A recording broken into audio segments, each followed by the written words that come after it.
pensión de alimentos, aumento, cese, dónde y cómo solicitarlos. Esto y mucho más vamos a conversar en la siguiente cápsula. Muy buenas tardes, soy Camila Miranda, abogada auxiliar de la Corporación de Asistencia Judicial Oficina Familia Loncoche, y en esta cápsula vamos a conversar uno de los temas más recurrentes, es decir, el derecho deber de pensión de alimentos.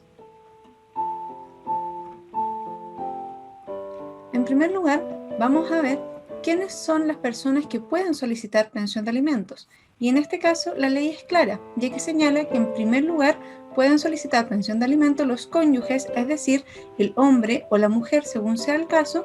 En segundo lugar, tenemos a los ascendientes, es decir, los padres, abuelos, bisabuelos, etc. En tercer lugar, tenemos a los descendientes, donde encontramos a los hijos. En cuarto lugar, tenemos a los hermanos y finalmente, en quinto lugar, tenemos a cualquier persona que haya hecho una donación cuantiosa al eventual alimentante. Este punto nos lleva a conversar acerca de qué tipo de pensión de alimentos existen.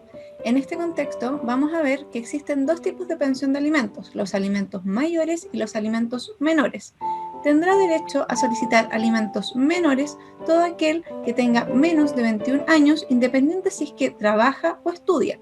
Y en cuanto a la pensión de alimentos mayores, tendrá derecho a solicitar alimentos mayores todo aquel que tenga desde 21 años hasta 28 años y se encuentre estudiando una carrera profesional o técnica. Un tercer escenario se produce con los alimentos que pueden solicitar los cónyuges, es decir, el hombre o la mujer, independiente del régimen patrimonial que hayan pactado al momento de contraer matrimonio. Este deber de socorro nace con las obligaciones que conlleva el matrimonio.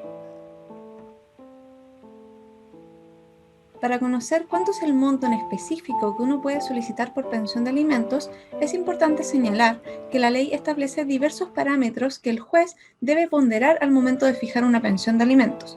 Dentro de estos parámetros, el principal es determinar cuántas cargas tiene el demandado, es decir, cuántos hijos tiene.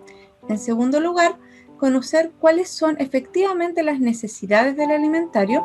Y finalmente, en tercer lugar, es fundamental contar con la información de la capacidad económica que tienen las partes, es decir, cuántos ingresos y egresos tienen.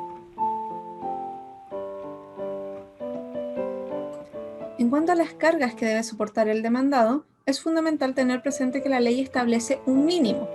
El mínimo para un demandado o demandada que tiene solamente un hijo, la ley señala que debe pagar el 40% de un ingreso mínimo mensual remuneracional.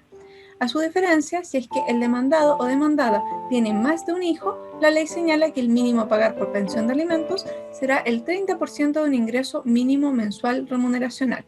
En cuanto al monto máximo, la ley también nos da una regla. Señala que nunca un demandado o demandada puede ser obligado a pagar más del 50% de lo que efectivamente él recibe como remuneración.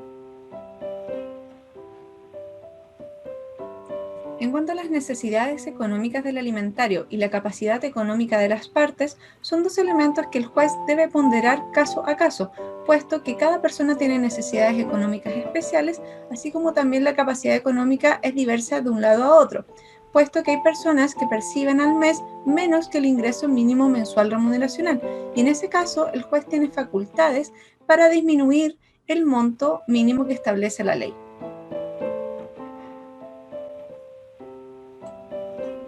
Por su naturaleza, la pensión de alimentos es esencialmente modificable. Esto quiere decir que tanto el alimentante como el alimentario, si es que han cambiado las circunstancias que se tuvieron a la vista al momento de fijar la pensión de alimentos, pueden solicitar su modificación.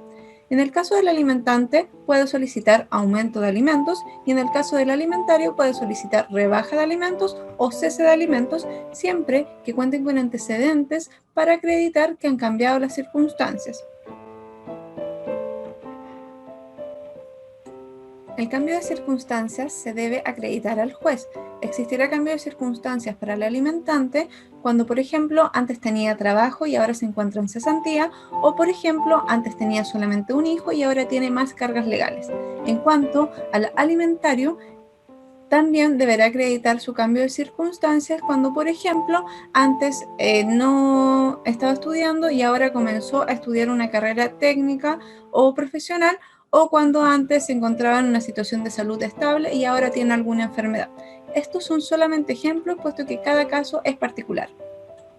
Esperando haber aclarado sus principales dudas, por mi parte me despido, invitándolos a consultar estas y otras materias en el consultorio de Loncoche de la Corporación de Asistencia Judicial a través del correo cloncoche@cajbiobio.cl, así como también a los teléfonos y WhatsApp que dejo a continuación. Hasta luego, muchas gracias.